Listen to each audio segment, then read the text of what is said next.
You are listening to the Mark Lesko Podcast, a podcast by diehard fans for fans. Mark covers all things Penn State football and the Pittsburgh Steelers, as well as anything related to the sports and fitness world. Tune in weekly to listen to a couple of dedicated fans talk about these topics without filters. Thank you for listening to the Mark Lesko Podcast.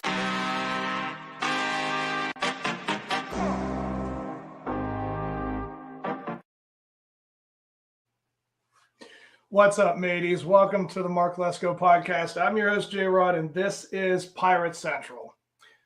It's over, guys. Thank goodness. The 2025 season is officially in the rearview mirror as I have labeled my first pitch 71-91. About as disappointing as you can get. There was so much hope for this season, but people say that about every season in baseball or any sport, but baseball, it's different. It's longer. It has so many opportunities for it to be turned around, but all they did was just find every opportunity to not put themselves in a position. I think the closest we came to being around 500, I think was like 12 games under 500 at one point. I can't remember exactly what the record was, but I think that was the closest they came, and everything else was then 15, 17, 20 games under 500 the entire season. Even though they started out the season with Derek Shelton being fired after 12-26, Don Kelly took over, and I think his final record was like 49-54. It was something like that. It was just under 500, and it is a blessing because, again, no fan base should ever have to go through what the Pittsburgh Pirates go through because it's a different kind of misery. It really, truly is. When you look at other struggling organizations, Miami hasn't been a team to be reckoned with in over 20 years. They have made the playoffs a couple times ever since, but, they're kind of like us. Once in a while they'll put together a team and they'll do something just enough to get into the playoffs and then lose in the first round. The Royals, I think, are another good example of that, where they show up once every 20, 30 years. They've won the World Series in 2015, but since then, I don't think they've been back to the playoffs since, if I'm right about that. And a team like the Orioles, like Baltimore, is kind of exactly identical to us, where it's like, they have struggled since the early 80s in the sense, I think the last time they won a World Series was 83, 84, was in the early 80s. And ever since, they have not been back to the World Series. They've gone to playoffs, but they have not done anything spectacular. But I'd like to think that the Pirates is different over all of them, where it's like, those guys struggle too, but it's a different struggle. They struggle with their divisions, the market, the landscape and everything. Like, Pittsburgh is not a terrible city, regardless of everyone doesn't care for what it is. Like, I don't see the unappeal of it really, but that's just me. I love Pittsburgh. I love being in the city. So it's just really, it's interesting what exactly is the reason as to why this team constantly just finds ways to stay in the cellar, to constantly never improve. Again, you look at the organization from top to bottom. The minor leagues, yes, it's important to always have every level be good, but the major league level, you're allowing guys like Jack Sawinski, who have a batting average of like 140, over a potential minor league guy who could become something in the major leagues, but they don't ever call him up. They would rather use this guy that they've invested in. And again, it's all about analytics with Ben Sherrington's group. And again, if that does not go down as one of the worst GM tenures, I don't know if the guy's going to be fired. I want him to be fired so bad, but we have not heard any implications that it's happening anytime soon. Like, no word from any. I haven't seen anything like on Google, on any type of headline thing. Like, they're not saying like, well, it's on the verge, or like there's been talks. Like, it's the day after the regular season, and I haven't heard anything on anything yet. So Who knows if this is even going to happen? And if they do make a statement that he is staying, then we as the fans then have to kind of just freeze in time until someone thaws us out and they tell us that someone else is in it. Because, again, this is what you have to deal with as a fan of this organization, where they refuse to be competitive. They refuse to care about anything that talks about winning and a culture that wants to be positive. Like, that's, they don't care about any of that. I cannot believe that businessmen and people that run these types of things just are allowed to be that way, especially with something like sports. Sports is one of the most important businesses to get right, and they just don't care to. They only care about their interests and the fact they collect paychecks at the end of the year or whenever. That's all that matters. Like that, they've already gotten it. So what do we get out of it? A complete pile of garbage is really what it is. We just had all those scandalous things happen at the beginning of the year with the Clemente wall, with the bricks behind home plate. I mean, that just goes to show you how bad the PR is, the whole, or again, it's incredible how the president and the GM, just everyone just does not seem to be on top of things. Just, again, going through the motions, being completely incompetent, really. But yeah, this is the story that never ends, guys. It's just the never ending story in Pittsburgh of this organization not caring. It's a tragedy and it's a shame, but it's a new season coming up. And yeah, do I expect anything different? No, but do I want things different? Absolutely, but I don't expect it. You cannot go into it like wanting things to be better if you know they're not. Like, I don't know what to compare it to, but it's just kind of like, you're expecting the something old to work again kind of ordeal. Like you're just kind of like turning the key on the engine and you just hear that thing, just never taking the jump. And that's just really what it is. Like the engine is that organization, and we, the fans, are just trying to start that car, and you hear nothing. It's dead. You have to just do your darndest to hope that the parts come soon. That's really what it's all about, guys. Can they find any parts for the car to get it moving again? That's the whole big story in the off season. And do I expect an off season in terms of collecting guys? Again, I can't do that to myself, because that would only mean that they want to be competitive, and that's never their nature. You are talking about an organization in the Pirates where everything is right on one side of the ball. They have a pitching staff between their starting rotation and their bullpen to do something right now. They could honestly be a playoff team pitching-wise. All those pitchers in that bullpen and that rotation could easily go into the postseason and in a lineup, take on anybody that they face, and they could make a game out of it. But naturally, we've got the other side that does not ever get addressed. Your best hitters of the season, Nick Gonzalez, Tommy Pham, and Spencer Horwitz. 3 guys. 3 out of 9. Last I heard, that's not a good score to have. That's a bad percentage. You're talking at least another 3. If you can go out and get 3 more bats that will complement Gonzalez, Pham, and Horowitz. Now, here's the thing that really ticks you off. A guy like Pham is not going to be around next season because they know the situation. He is older. I'm not saying the guy can't compete in a high competitive level again next year, but I just don't see them re-signing. That's where it's really at, and I can only cross my fingers that they re-sign Spencer. I don't know what his situation, I don't know how much year of control he has. If he's back next year, that's great. I don't know the whole details of when they traded him to Pittsburgh, when we did the Ortiz, and there was another player, I can't remember who went to the Guardians, but I think we won that trade. That was a surprisingly sneaky good Ben Cherington trade. He has won every 18 trades. But yeah, if you were to find, I'm going to say it like this, where it's those positions, what would they be? First base, Nick Gonzalez is second base, and Pham's an outfielder. So you technically, again, I don't know the story about Pham, but like now you have two. For sure, for 100% certainty, you will have Horowitz and Gonzalez. And then what?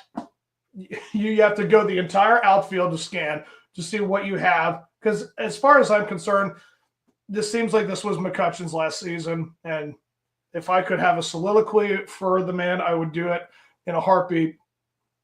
Going from seeing those Pirates when I was a little guy and then coming back to them with McCutchen, the reason for McCutchen, little did you know that that guy was going to be probably the biggest personality as well as one of the best talents. It's not a question of, is he a good ball player, but he's just a great all-around human being. He's just funny. He's very creative. He likes to have a good time. He is just the epitome of positive energy. Like, I just always knew when McCutchen was in his prime doing what he did, there was not a single person who wasn't smiling in the crowd. Like, they just all, when you say Andrew McCutchen, it's, you know, it's good. It's just a wonderful thing to know that there was a human being in our organization that did that for us as fans. And I can't thank the guy enough. But again, we don't know if this is last season, but if it is, I can only say, Mr. McCutchen, Andrew, thank you so much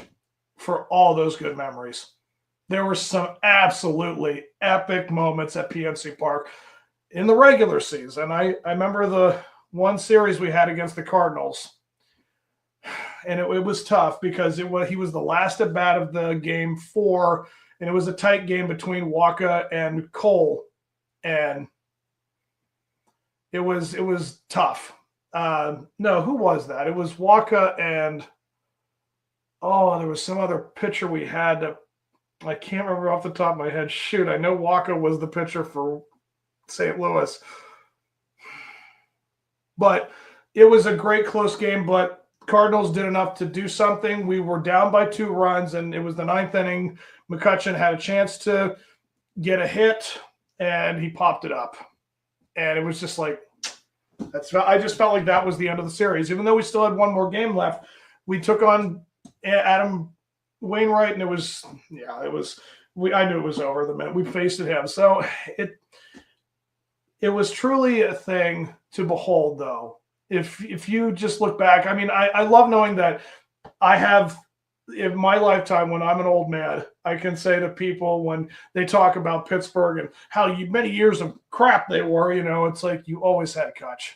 That was a huge, bright star in the whole sea of emptiness and despair. He was always the one shining light.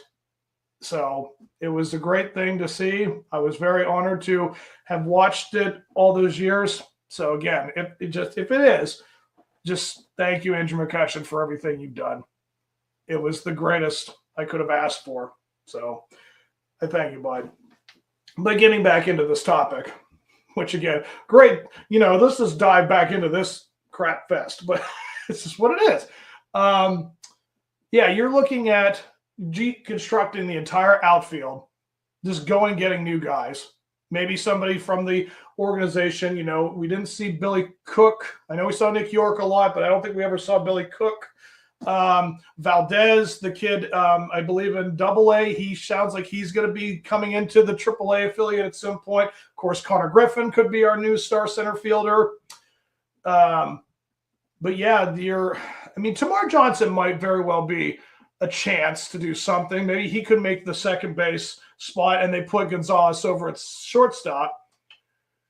Jerry Triolo is a very interesting person in the sense, like, could he be someone that you want to trust at third base defensively, but it's like the bat needs to come back. I remember when he first came up, holy crap, he was like a huge story where it's like he had like a 280, 300 batting average at one point. Was so impressed with what the guy had, and naturally it completely went downhill. Reynolds naturally is another guy you think of. I think he ended his season around 240, but he has kind of declined these last couple of seasons. Just last year and this year, he has not looked like the Reynolds we had 5 years ago. So it's a lot of questions for sure. But yes, for sure, Gonzalez and Horowitz should be back. And then you're talking about finding the replacement for Davis. They've got to figure that out.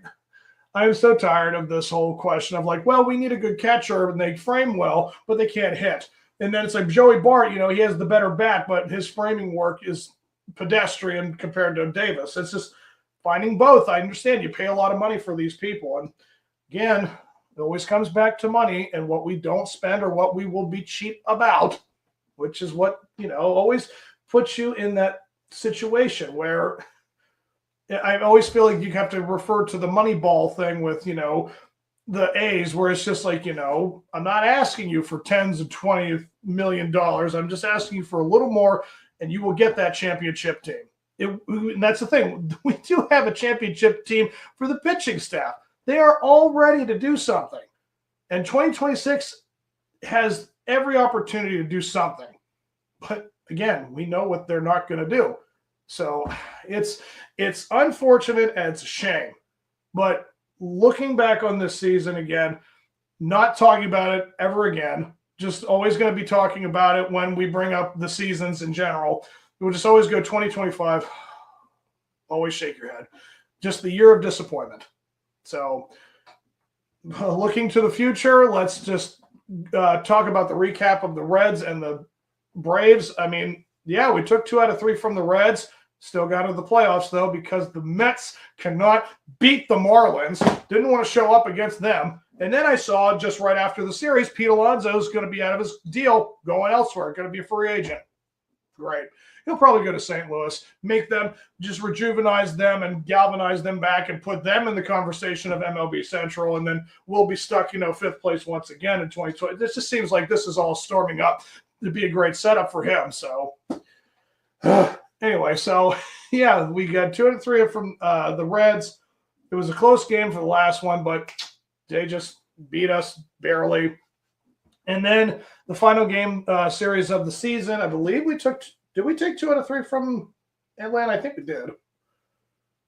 Again, I know we lost yesterday. I know that Oviedo got beat out by both Morton and Sale.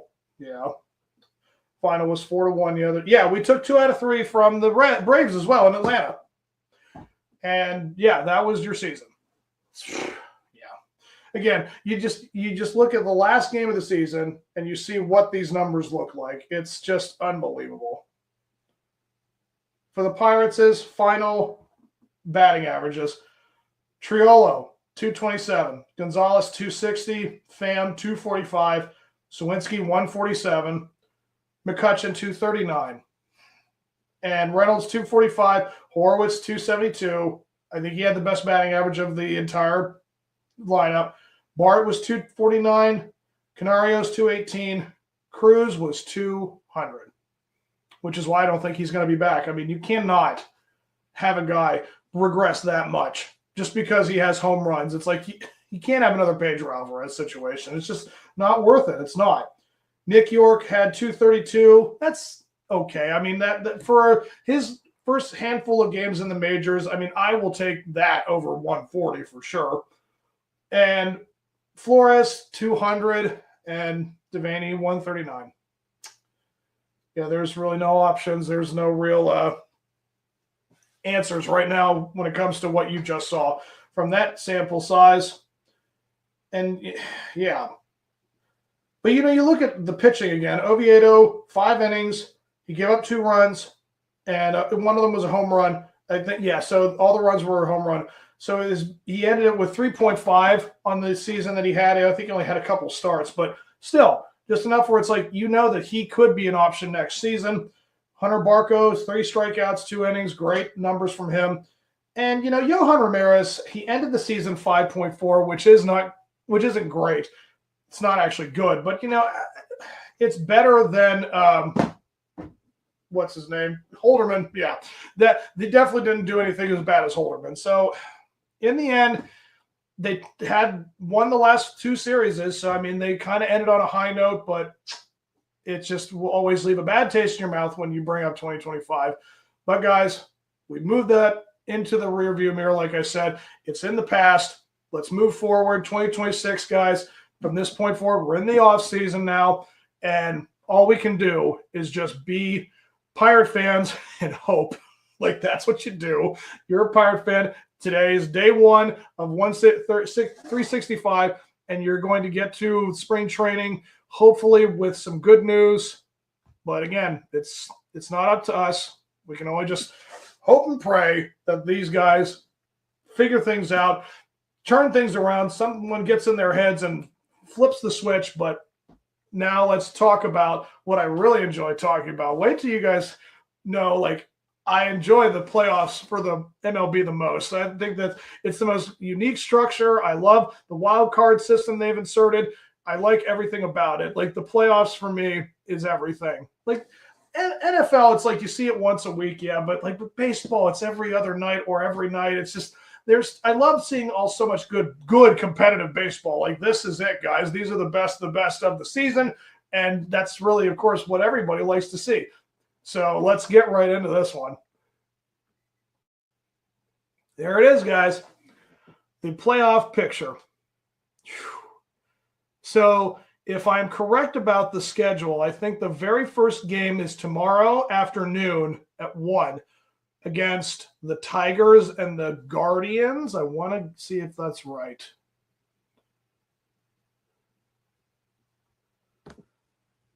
I have it up here.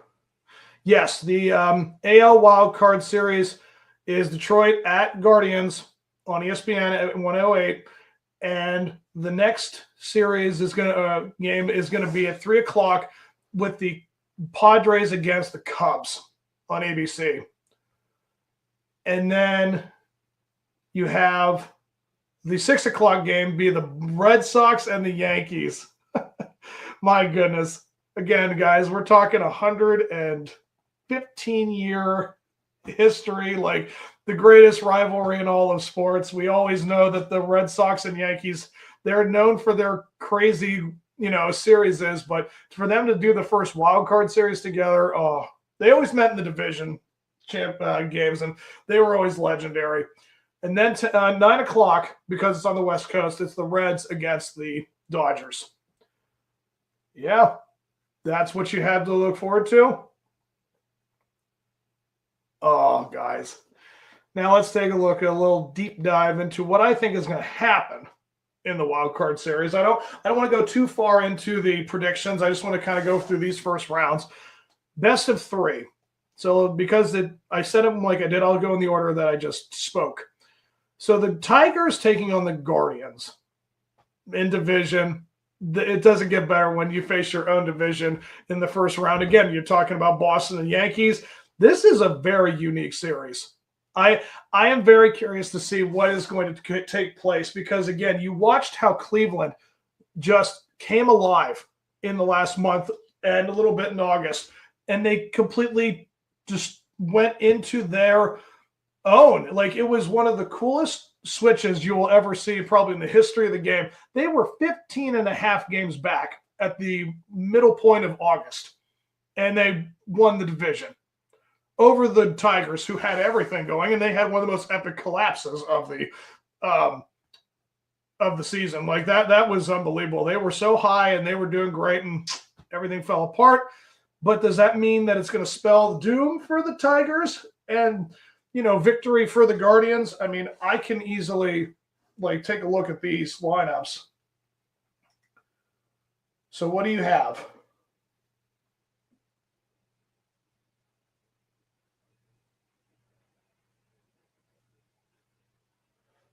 So the playoffs.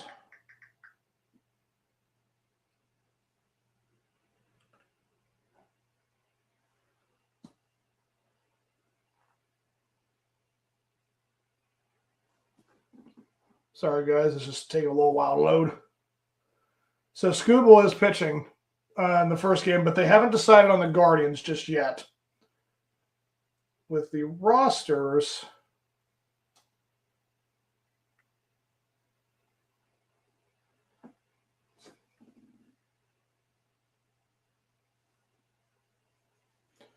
so you're going to look at, for the Tigers, you're having Parker Meadows, Gleyber Torres, and you have, hold on, let me see this name. Kerry Carpenter, Spencer Torkelson, Riley Green, Dylan Dingler, Zach McGinstry, Wenzel Perez, and Trey Sweeney. Those are the guys you have for the league, at least for the majority of the roster, to like that you're going to look at. And for the Guardians, you have Steve Kwan, Angel Martinez, Jose Ramirez, of course. Let's see here.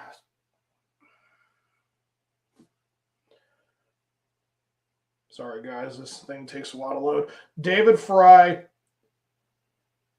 Gabriel Arias, Kyle Manzardo. Oh, gosh. Kolensky Noel, is that? I'm going to say that's the closest I can get to that name. Brian Rocchio and Austin Hedges. Yeah. This is going to be a very interesting matchup for sure. Again, I can't name every pitcher off the top of my head, but seeing those lineups, again, I know it's early and I know what they just did was spectacular, but there's something about the Tigers that I just have a feeling it's going to advance. They just got to take 2 out of 3 from the Guardians. It's going to be a great series, but in the end, I think that the Tigers will take care of business and they're going to move on and take on the Mariners. So we'll move on to then the Padres and the Cubs.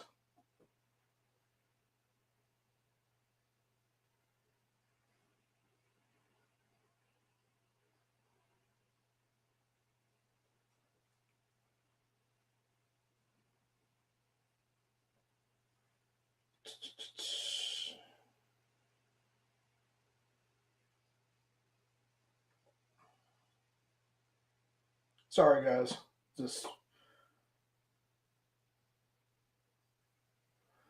So with the Padres, you have Dylan Cease, Yu Darvish, Jeremiah Estrada, Michael King, Yuki Matsui, Mason Miller, Adrian Morgan, David Morgan, Wandy Peralta, Nick Pivetta, Bradley Rodriguez, J.P. Sears, Robert Suarez, and Randy Vasquez.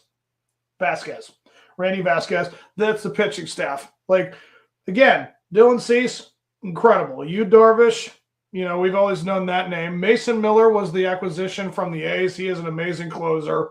Nick Pivetta, he's a pretty solid name. J.P. Sears, I think he's got a lot of great things. Elias Diaz and Freddie Furman make up the catching, and I know Elias Diaz, he is a fantastic catcher. Luis Reyes, Xander Bogaerts, Jay Cronenworth, Jose Iglesias, Manny Machado, Ryan O'Hearn, Will Wagner. I mean, these infielders, they have some fantastic stats to their season. Bryce Johnson, Jackson Morrell, Gavin Sheets, Fernando Tatis Jr. I know Gavin Sheets used to be on the White Sox. He's in a much, much better situation now. Yeah, that lineup, it's going to be incredible. I don't know what it is going to be structure-wise, but that's about as good as it's going to get. And then you listen to the Chicago. You look into the Cubs. Javier Assad, Matthew Boyd, Aaron Chavate, Shota Imanaga, Brad Keller, Andrew Kentridge, Daniel Palencia, Drew Perez, Colin Ria, Tyler Rogers, Michael Soroka, Jamison Taillon, Caleb Thibault, and Jordan Wicks. I mean, yeah, I've known most of those players. Sorry, guys. Moses Bastarrios, Carson Kelly, Reese McGuire, the catchers, Michael Bush, Nico Horner, Matt Shaw, Dansby Swanson, Justin Turner, the infielders, and Alvin Quintera, Willie Castro, Pete Crow Armstrong, good rookie, Ian Happ, Sia Suzuki and Kyle Tucker all make up the outfield. Like, yeah, this is going to be a fun matchup for sure. The Cubs versus the Padres. They will have, again, another equally high-scoring, big-case games. I mean, which one do I trust more? I've got me a feeling that the Cubs, they're just going to outlast the Padres just a little bit, and I think they're going to make the next round, and they're going to have a division matchup against the Brewers. So, and then we move on to the matchup that I think everyone has always known about. The history is there. It's absolutely colossal. It's the titans of the sport itself. Been around forever. The Boston Red Sox are going to be taking on the New York Yankees in New York in a 3-game playoff series for the wild card. Again, when you look at like these rosters, it's just, again, the history's there. So here we go. Moran Bello, Aroldis Chapman, a guy I wish we still had. Garrett Crochet, one of the best pitchers in baseball. Jose De Leon, Kaloni Early, Lucas Giolito, great pitcher. Kyle Harrison, Zach Kelly, Steven Matz, good pitcher. Justin Slayton, Peyton Toll, Greg Wissart, Garrett Whitlock, and Justin Wilson. Yeah, I know Justin Wilson. He's just a couple of days younger than I am. He has been in the league for such a long time. He is absolutely fantastic. I mean, it's awesome to see these guys have the success that they have. So, I mean, they went into the season kind of strong, and they've shown themselves to be pretty good. So, I mean, this is a good rotation. Carlos Tavares and Connor Wong, very good catchers. Alex Bregman. Sorry, guys, I went to a different screen. Alex Bregman, Nate Eaton, Romy Gonzalez, David Hamilton, Nathaniel Lull, Nick Sogert, Trevor Story. I know a decent amount of those names. Yeah, of course, the headliner is Alex Bregman. Yeah, it's a decent infield for sure. They've got a lot of good names. Wilbur Abreu, Jaron Duran, Kadeni Rafael, Rob Refsnyder, and Masataka Yoshida. Sorry, Masataka Yoshida. Yes. Yeah, it's a good lineup. I've heard some of these names before. They're definitely going to make some splash with their roster. Mr. Yankees, David Bednar. Oh, buddy, I miss you so much. Paul Blackburn, Fernando Cruz, Camilo Duvall, Max Fried, absolutely insane. Luis Gill, Tim Hill, Mark Leiter Jr., Carlos Rodon, insane. Cam Schlettler, Will Warren, Luke Weaver, good. Devin Williams, amazing. Ryan Yarbong, pretty decent. I know he was a Ray at one point. And Austin Wells is their catcher. They don't have a backup. It's interesting. Jose Caballero, Jazz Chisholm Jr., of course. Paul Goldschmidt, of course. Ryan McMahon, Noam, Ben Rice, Amid Rosario, pretty good. Anthony Volpe, very good. Yeah, great Linfield. We know a lot of the names, guys. Outfielders. Cody Bellinger, Jason Dominguez, Trent Grisham, Aaron Judge, Austin Slater, and Giancarlo Stanton as your DH. Yeah, guys, it doesn't get bigger than this. It really doesn't. And, guys, I want to say it, but it's not going to happen. I have no choice. I have to go with my gut, and I think the Yankees are going to beat the Red Sox. I don't want to say it, but I think that's going to be the case. And either way, you're facing the Blue Jays, a division, and that's going to be insanely fun to watch that series going into it. And we're going to end with the Dodgers and the Reds.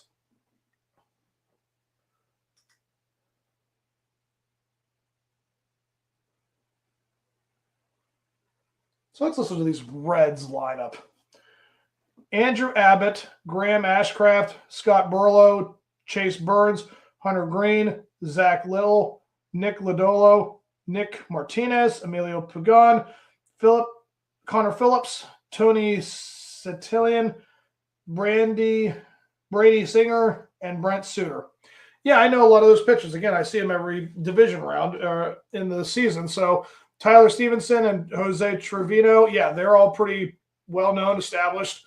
Ellie De La Cruz, he's a huge star. We know him. Santiago Espinal, Cabrian Hayes, he is where he's at.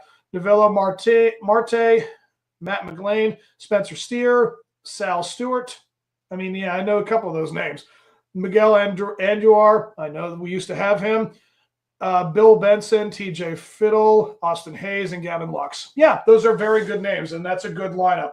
But of course, you flip over to the other side, and you hear these names for the Dodgers. The billion-dollar team Dodgers, Anthony Banda, Jack Dreyer, Tyler Glasnow, Eduardo Hernandez, Clayton Kershaw, Landon Knack, Roki Sasaki, Tanner Scott, Emmett Sheehan, Blake Nell, Blake Tillian, Trinian, and Alex Vesa, Justin Wobleski, and Yoshinobu Yamamoto. Yeah, this is going to be a crazy lineup, man. Ben Revert and Dalton Rushing. I don't know if I said that. I think I butchered that last guy's name of the catchers, but yeah, they're going to be pretty stacked. Mookie Betts, Tommy Eden, Freddie Freeman, Enrique Hernandez, Hassan Kim, Max Muncy, and Miguel Rojas. Gee, I ain't heard any of those guys' names. They're only future Hall of Famers. Alex Cole, Miguel Conforto, Teoscar Hernandez, Andy Pagas, and Shohei Ohtani, guys. What a great way to end this with saying Shohei Ohtani, the greatest player in the game right now. Guys, if they don't just take care of business, I don't know what would be the case. I guess it would be a fluke, but I'm going to be saying the Dodgers are going to take on the Phillies in the division round. So I'm going to move on next week, and I'll go on to the next round of things when I talk about the Pirates and see what they're doing in the offseason. Believe me, you know what the next week's topic will be. Ben Sherrington, and see if he is fired. If not, why not? It's going to be either one of the two of the headlines. So I hope you guys have enjoyed this episode. I know I look forward to doing this all the time, but this is what it's all about, guys. Getting to this point, the Pirates someday I'd like to see them go against these types of names and those types of lineups. Should they be involved? They have not been able to prove that for quite some time because, again, they don't care. The GM does not care to develop a winner. The owner doesn't care if he has a GM who wants to develop a winner. It's just all up to something out there that's going to change it all that just happens to make it work. And it would be nice if it happens next year, but you can't expect it. I just hope to goodness that something good happens, but it's on to the playoffs for now. I'll see you guys next week for the episode to see how it all progresses. And until that time, guys, you guys have a good off season. I'll be here once a week to do a show. Until next time, guys, let's go Bucks.